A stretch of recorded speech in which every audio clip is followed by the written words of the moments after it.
Vanaand is dit makreeltyd.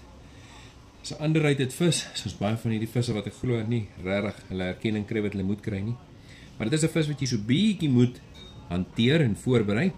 Ons ken dit baie as gerookte of gepeperde makreel.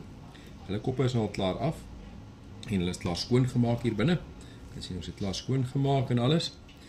En hulle moet so bietjie net gegeur word met knoffel.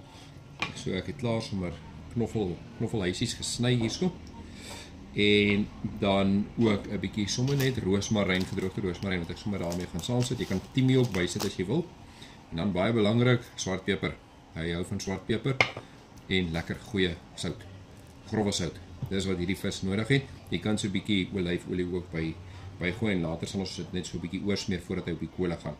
Ek bak hulle gewoonlik, braai hulle gewoonlik sommer so oop, laat hulle so oop lê in die kolle. En dit is die lekkerste wit vleis.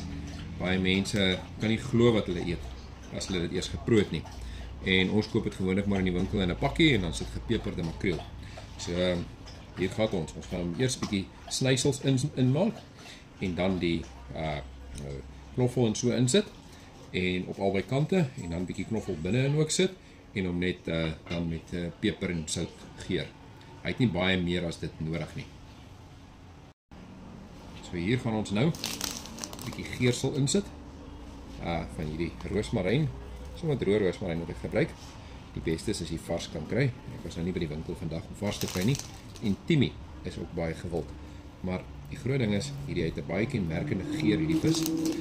As jy makreel ken, gerookte makreel ken en so aan, dit is die lekkerste van makriele.